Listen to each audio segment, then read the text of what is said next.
Itti yaanne. Itti yaanne. Qophiin kun torbanitti guyyaa tokko sa'atii kanarraa jalqabee kan darbudha. Qophii kanaan Aadaa fi afaan, duudhaa fi aartii, walumaa galatti jiruu fi jireenya guyyuu hawaasaa, maanguddootaa fi hayyoota keenya afeeruun waan keenya warra keenyaan isin bashannansiisaa kan barsiisan isiniif qoodna. Itti yaanne. itti yaanne. Itti yaanne.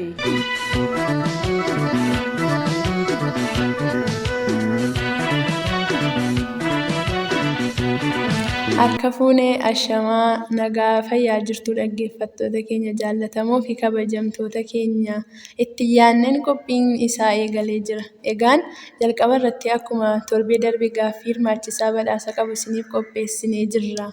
Gaaffiin keenyas beekumsa hawaasaa keessatti ogummaa hawaasaa irratti xiyyeeffata. Deebii keessanis karaa ergaa gabaabaa toora bilbilaa keenyaa Duwwaa 967 65 Duwwaa 3 13 irratti fi haa dursuun deebii sirrii nuuf erguun badhaafamuudha. Egaan dhaggeeffattoota keenya gaaffiin hirmaachisaan keenya har'aas akka aadaa Oromootti mi'i yookiin meeshaan ittiin daa'imni yommuu dhalattu ittiin handhuuran maal jedhamee beekama? Deebii keessan toora bilbilaa istiidiyoo keenyaa Duwwaa 967 65 Duwwaa 13 irratti fi haa dursuun nuuf ergaa badhaafamaa jechaa isin keessummeessuun kanan isin faana turuu ani Daraartuu Alamaayyootii. Qophiin keenya har'aa waliin turtii gaarii.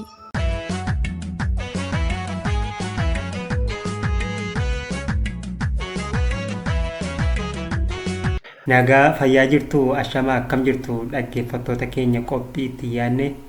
Egaan akkuma beekamu torbanoota darban keessaa waa'ee beekumsa hawaasaa fi beekumsi hawaasaa kun immoo maal akka ta'an irratti xiyyeeffachuudhaan keessummoota affeerree yaada isaanii isin biraan gahaa turuun keenya ni yaadatama. Har'a immoo egaa qophii keenya isa xumuraatiin ilaalchi hawaasaa beekumsa hawaasaa irratti maal fakkaata, akkasuma hayyoonni yookiin immoo namoonni barnoota idilee baratan akkamiin ilaalu kan jedhuu fi akkasumas yeroo ammaa kana immoo beekumsi hawaasaa kun haala akkamiirra jira, itti fayyadamni isaa kan jedhuu fi dhumarratti immoo gara fuulduraatti immoo haalli waa'ee beekumsa hawaasaa kun maal ta'uu qaba kan jedhu irratti xiyyeeffachuudhaan ammas keessummoota affeerrannee jirra. Egaa keessummoonni keenya kanneen irratti yaada nuuf kennu gamanumaan akka nu hordoftan kabajaanan isin affeerra jechuudha.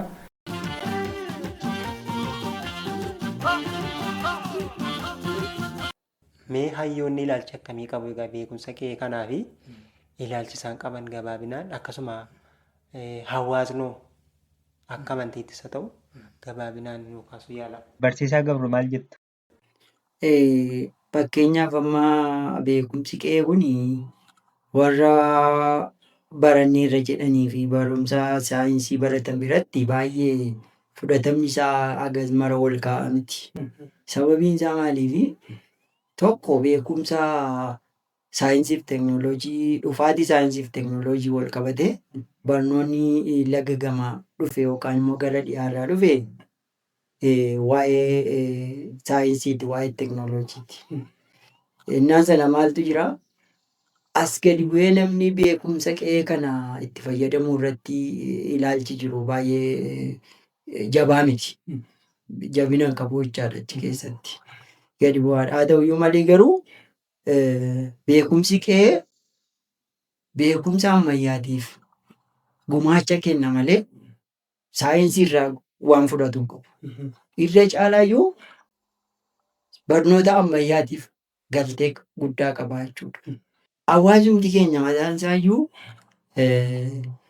iddoo hundaattuu bifa wal fakkaataadhaan hojiirra oolmaa isaa irratti bifa wal fakkaataadhaan hin jiru. Amma sabuma keenya hunduma isaanii yoo ilaalle irra caalaa gara naannoo Gujii fi naannoo Booranaa kanatti baay'ee jajjabaatee jira malee naannolee kaanitti immoo yoo ilaalle amma kana gadi fageenyaan hubannaan isaallee jira garuu hojiirra oolmaa isaa irratti gadi fageenyaan qabu baay'inaan. Baay'ee gadi fageenyaan qabu jechuudha. Barsiisaa Dastaa.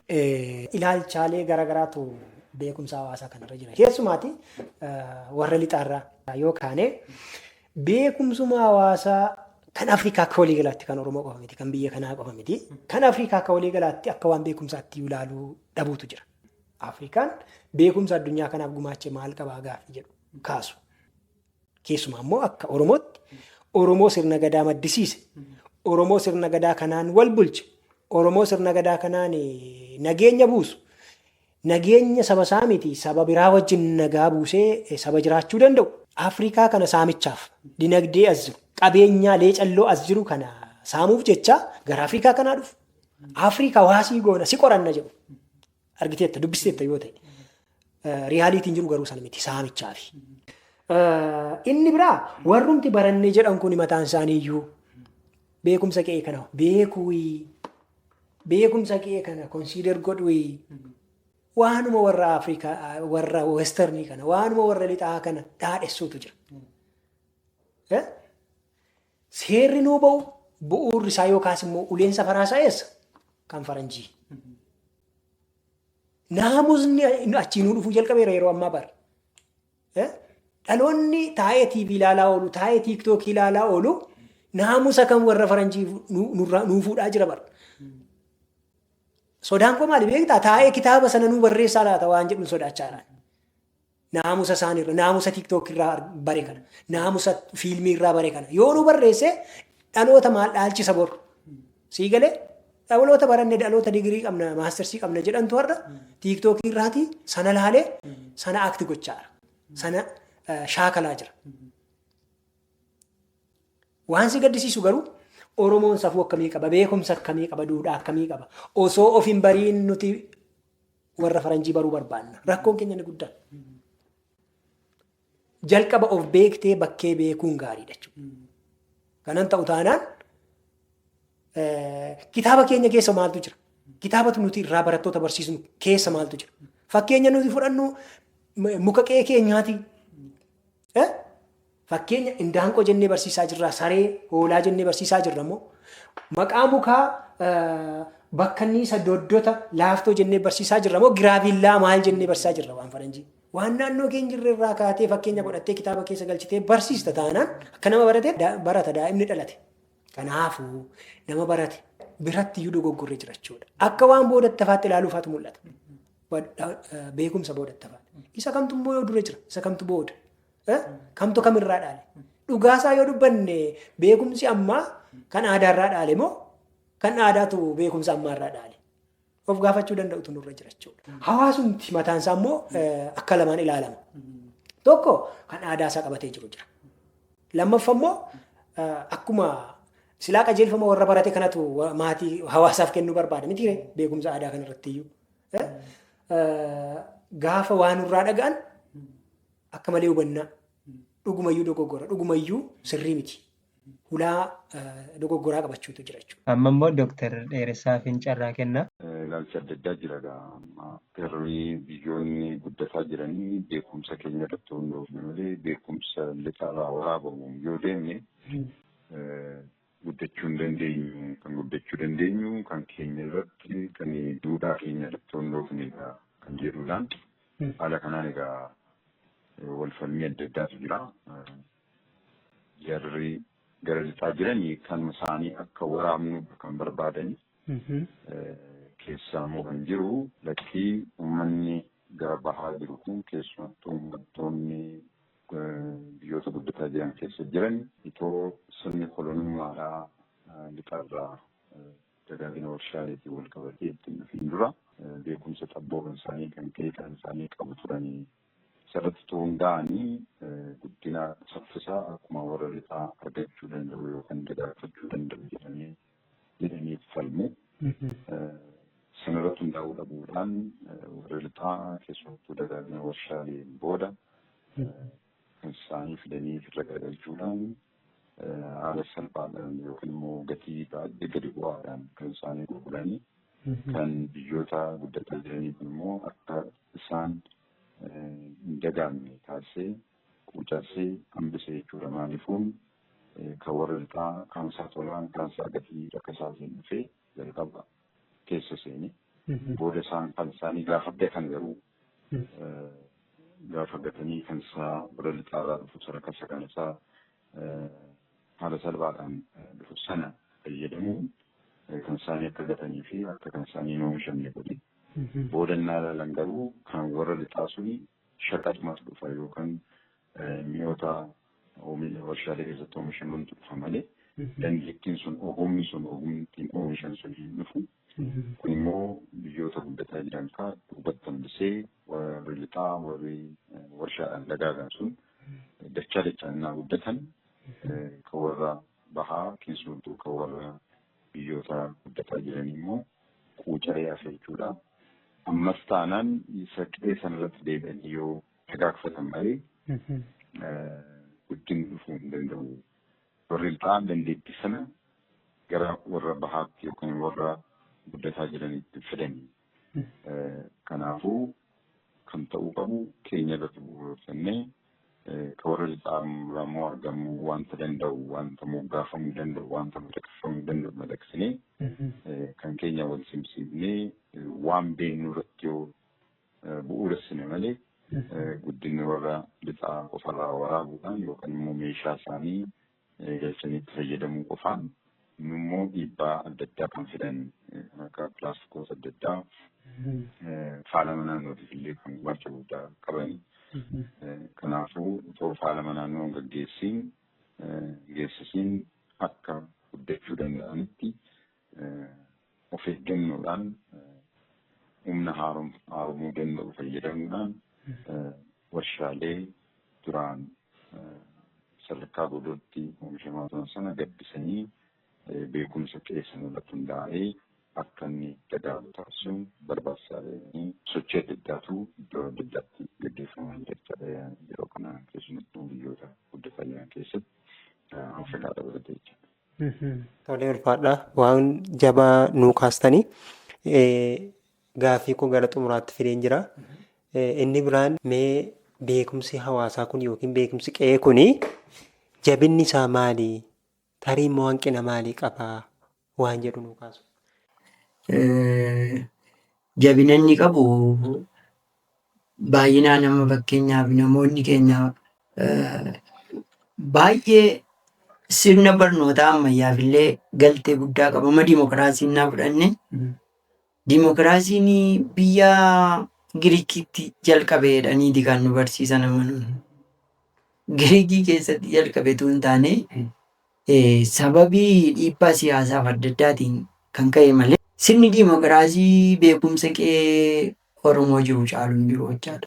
Inni kuni har'umayyuu beekumsi qe'ee har'umayyuu jabina guddaa qaba.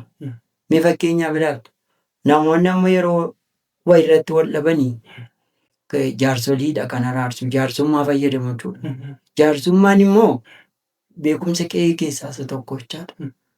Otuu nama bebbeekaan namni buleeyyiin jaarsoliin biyyaa ta'anii nama araarsuun kun aadama saba keenyaa keessa waan jiruufi har'umayyuu qaamii wal dhabee manni murtiillee innaa dhaqanii dhaqaa araaramaa jedha. Manni murtii jechuudha. Jaarsoliidhaan araaramaa jedhee gara isaaniitti deebisa jechuudha. Jabina guddaadha kun hawaasa barsiisuu keessatti uummanni itti fayyadamaa.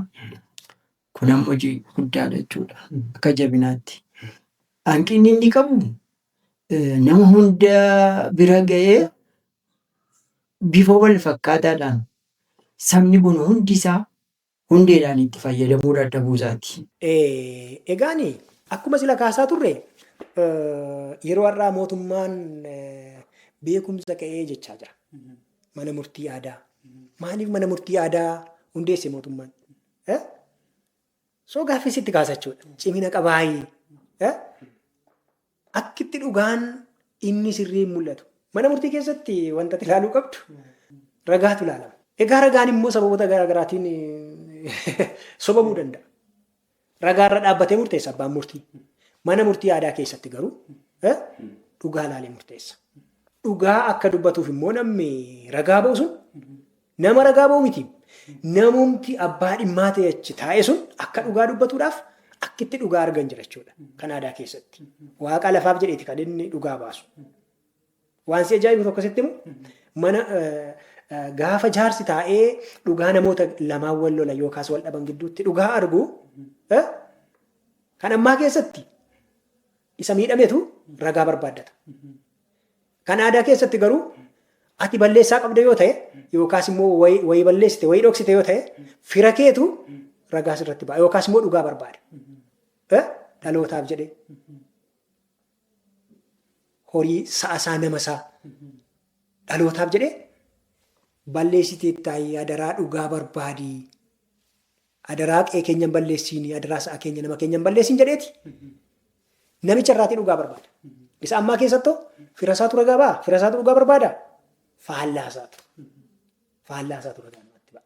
Kanaaf cimina qabaayee mil'atamee tariitii qaawwallee yoo jechuu baanne faranjiin maal jetti beektaa? Jabaa taanaan ati hin dhageessifatta. Dinagdee qabda taanaan hin dhageessifatta. Dinagdee hin qabdu taanaan jabee waraana hin qabdu taanaan gadi jettee buluutu jira. Tole galatooma waan baay'ee nuu kaastanii haalli ammarra jiru kun immoo maal fakkaata walumaa galatti haala mootummaas haa ta'u haala hawaasa keenyaa haala namoota baratte jennuu fi hamma maalirra jira gabaabinumaan eegamaa kan jedhu nuu kaasa. Itti fayyadama beekumsa qe'ee kana ilaalchisee yeroo ammaa kana mootummaanis beekamtii kennaa fi akka jirudha kan ilaalamaa jiru jechaadha. Kuni jajjabaatee itti fufuu qaba. Maaliif amma fakkeenyaaf yoo fudhanne duudhaalee baay'eedhaan kan beekamtii argatanii jiran. Duudhaa wal gargaarsaa yoo fudhanne tola waltummaadhaan wal gargaaruu yoo fudhanne bifootuma duudhaa keessatti hammatamu jechuudha. Maaliif wantuma hawaasi keenya gochaa dhufeedha kun. Fakkeenyaaf amma buusaa gonofaa fudhachuu dandeenya. Mana murtii aadaa fudhachuu dandeenya. Kun amma yeroo dhiyoo asitti eeddii gaafa mootummaan beekamtii kennee caaseffama kana ganda gandarratti dhiikaa'ee asitti uummata keenyatu deemtee gaafattee faayidaa hedduu akka irraa argatan hin himu jechuudha. Karaa buusaa gonofaa jedhamu kanaan immoo qarshii buufamee nama manni itti ijaaruudhaan isa beela'e ittiin gargaaruudhaan duudhaaleen kun ammoo babal'achaa jiru jechuudha. Egaani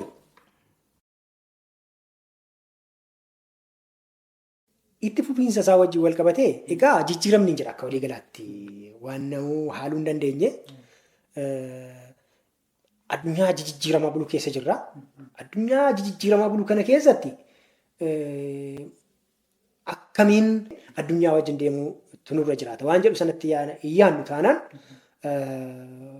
waan dhabnullee jiraachuu danda'a jechuudha. Teekinooloojiin fudhannu jechuu hin dandeessu. Sii galee? Hayi teekinooloojiin fudhadhu jechaa bilbila baachaa. Teekinooloojiin fudhadhu jechaa moobaayil baankii kana fayyadamaa wal faana hin deemu. Teekinooloojiin balfitu beekumsa qe'ee keengattu. Akkaataa itti teekinooloojii kanaan beekumsa qe'ee kana beeksistu, barsiiftu, dhalootatti dabarsitu isa kana beekuu qabda. Keessumaatii amma haaloti tokko jijjiiramaa jiru dhugaa dubbachuudhaaf haaromsa aadaa jedhamee keessumaatii haaromsa ayyaanaalee sirna gadaa kanneen yoo ilaalte waggoota dheeraadhaaf wantooti adda ciccitan garaagaraa mul'ataa turaniiru yeroo itti irra deebiidhaan akka haaroman karaa aadaaf turizimii jalqabbiin tokko mul'atu. Wantooti sunni wantoota jajjabeeffamuu qaban wantoota abdii namatti tolan. Faallaa kana ammoo ammallee namooti hubannoo beekumsa qe'ee irratti hin qabne jiru jechuudha. Ati bar osoo of hin beekiin akkamitti na beekta? Of beektee kaatee yoon si gaafadhe illee akkanaa deebiftuu dandeessuuf osoo nan gaafatiin eenyummaa koo of beekuu qabda. Kanaaf dhaloonni gaafa maatii isaa bira jiru aadaa isaa gaafataa, qorataa. Qorachuu jechuun digirii fudhachuun dirqama miti bara. Gaafataa yoo guddate waan sana immoo yoo beeksise beeksisuu baay'isee digirii qabaachuun sirraan eegamu. Fookiloorii yookaan sirna gadaa yookaan afaan Oromoo barachuun sirraan eegamu. Aadaa kee beeksisuudhaaf, aadaa kee beekuudhaaf, aadaa kee qorachuudhaaf Kanaaf nama barate irraa wanti eegamu jira. Nama qaama mootummaarraa wanti eegamu jira. Aadaaf turizimii irraa waan guddaatu eegama jechuudha. Jalqabbii isaan jalqaban gaariidha. Waan hedduutu isaan hafa. Waan hedduu wantooti isaan ittiin hojjenne hedduutu jira ammayyuu waan ta'eedhaaf yoo jabaatanii itti deeman beekumsi qe'ee kun dinagdeef hin tola, hawaasummaaf hin tola, tokkummaa ijaara, mootummaaf illee hin tola jechuudha. Mootummaaf illee deeggarsa kenna dhugaa dubbachuudhaaf.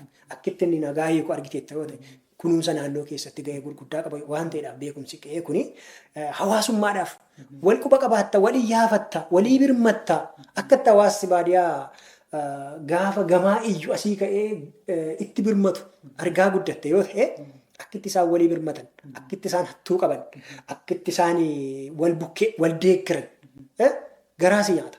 Inni sun yoo jabaate eenyuun iyyuu gargaara waan ta'eedhaaf namuu beekumsa qe'ee kana qorataa jabeessaa dhalootatti dabarsuun eenyurraayyuu eegama jechuudha. Tolee, guddaa ulfaadhaa. Mee dhuma irratti dhaamsa qabdan dhaggeeffattoota keenyaan ga'a. Gara fuulduraatti wanti irraa hin eegama jennee yaadnu beekumsi qe'ee kun faayidaa hedduu dandameessa qabaachuusaa karaa hundumaa aadaadhaanis dinagdeenis siyaasa hawaasichaa keessatti gahee guddaa waan qabuuf dhaloonni gara fuulduraatti akka hin daganneef beekumsa qe'ee kun jajjabaate namoonni hundumtuu mana isaa keessatti maatii isaa biratti ijoollee isaa bifa adda addaatiin barsiisuu danda'uudhaa qaba. Maaliif amma durii maatiin durii taa'ee galgala yeroo taa'u ijoollee isaa dhibboo taphachiisa.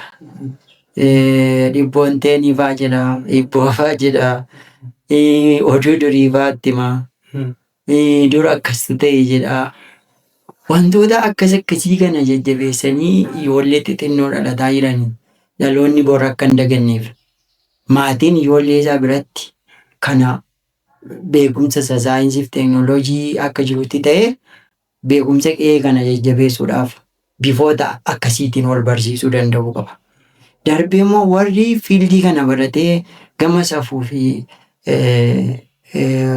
sirna gadaarraan barate duudhaa kana barate immoo namootaaf hubannoo kennee barsiisuu jajjabeessuudhaaf gahee isaa bahachuu qorannoodhaan itti adeemee hawaasa kana keessa wanta jiru bifa maaliin akka inni jiru akka inni qindaa'ee qaama barnootaa ta'e hundumtuu beekumsi qe'ee faayidaa qaba jedhee itti amanuuf barsiisuu danda'uudhaa qabaa jechuudha.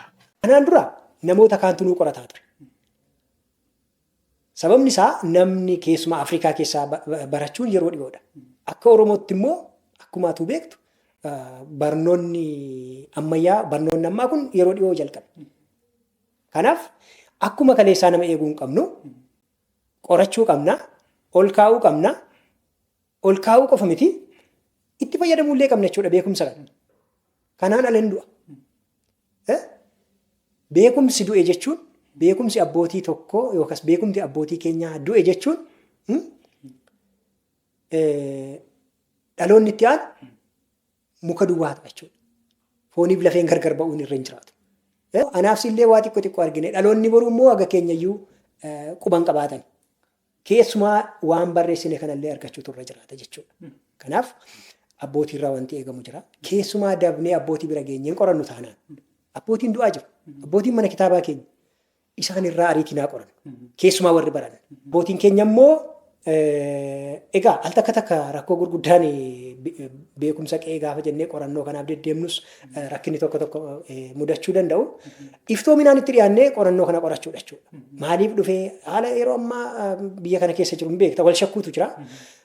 Kiliirlii kaayyoo keetti himte daddaftee namoota sanarraati otoo isaan hin deemin gaafachuu kaayyoo qorannoo keetti himte waan gaarii irraa fudhattee ol keessee dhaloota borii gurra buusuun anaaf sirraa eegama jechuudha.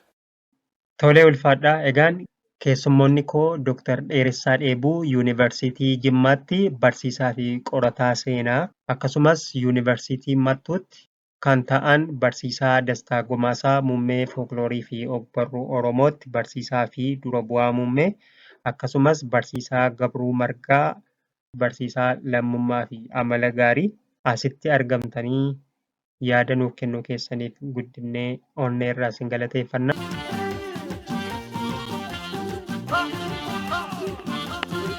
Dhaggeeffattoota keenya jaallatamoo qophii kana keessatti waa'ee beekumsa hawaasaa Oromoo hammana yoo jenne beekumsi hawaasaa kun eenyummaa saba keenyaa calaqqisiisa. Akkasumas fuula duratti dhalootaaf dhaala guddaa ta'a. Ammayyummaa amantii fi teekinooloojiin akka waan beekumsa hawaasaa balleessutti ilaaluu fi beekumsa hawaasaa hunda akka aadaa boodatti hafootti ilaaluun dagatamuu fi gara fuula duraatti sodaan beekumsi hawaasaa akka badu nama shakkisiisan ni mul'atu. Haa ta'u malee biyyoonni beekumsa hawaasaa ganamaa isaaniitti dhimma ba'an ni jiru. Biyya keenya keessattuu Oromiyaan beekumsa hawaasaa kana muraasa iddootti deebisuuf yaalaa jiraachuun isaa dhokataa miti. Akka fakkeenyaatti Gadaan hambaalee addunyaa yookiin yuuniskoo irratti galmeessuu fi barnoonni safuu fi Gadaan manneen barnootaa sadarkaa lammaffaa kolleejjiiwwanii fi yuunivarsiitiilee biyyattii hundatti kennamuu baatus sadarkaa tokkoffaa fi yuunivarsiitiiwwan Oromiyaa keessatti argaman muraasa keessatti barnoonni Gadaa kennamuun laayyoo miti. Kanaaf egaa beekumsa hawaasaa tikfachuun qorachuu fi dhaloota ittaanuuf dabarsuun dirqama keenya hundaati. Utuu qabnuu ganda hin dhaqnuun dhaamsa qophii keenyaati jechaa qopheessee kan dhiyeesse ani Guutaa Dirbabaati. Torbee ittaanu mata duree biraan walitti deebina. Ammasitti nagaa fayyaa qabaadhaa.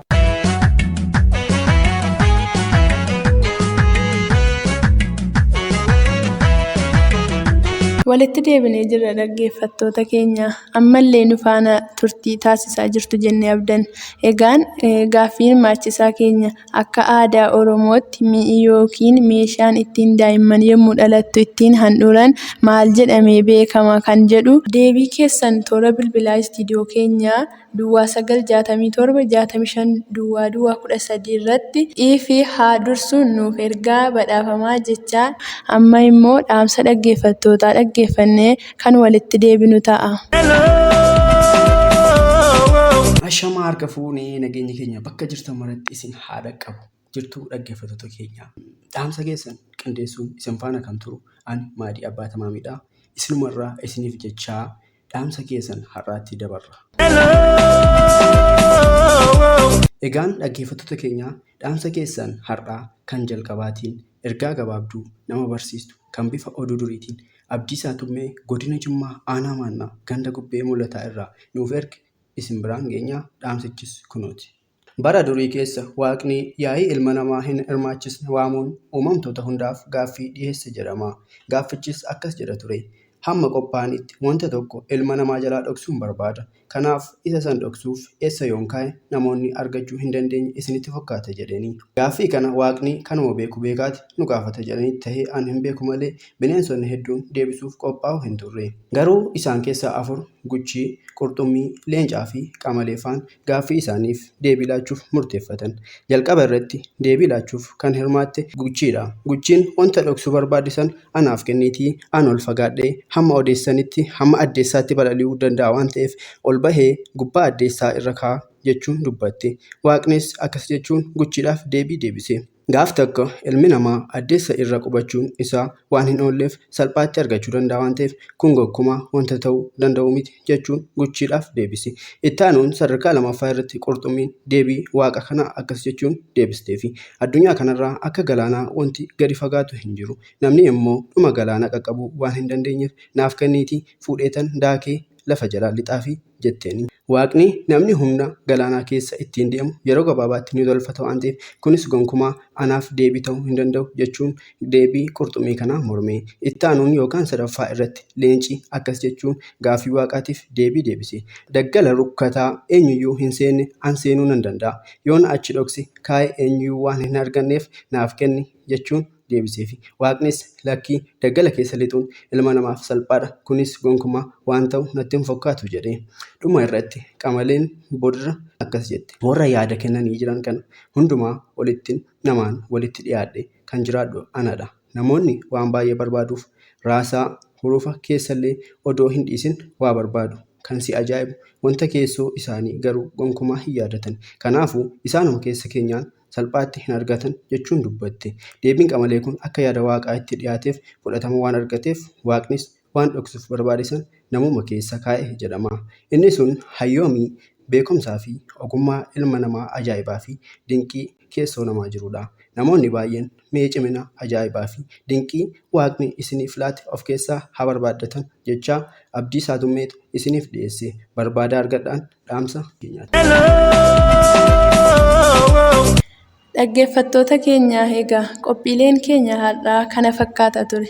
Qophiin keenya utuu hin goolabin deebii gaaffii hirmaachisaa keenyaa isinitti himnee badhaafamtoota keenya badhaasa kan qaqqabsiifnu ta'a. Gaaffii akka aadaa Oromootti mi'i yookaan meeshaan ittiin daa'imni yommuu dhalattu ittiin handhuuran maal jedhamee beekama kan jedhuuf egaa deebiin isaa qarabaa yookiin haaduudha. Qopheessaan qophichaa Guutaa Dirbabaati. Qophicha keessummeessuun kanan ture animmoo Daraartuu Alamaayyooti. Torban qophii biraan hanga walitti deebinutti nagaan nuuf turaa. Oolaa bulaa.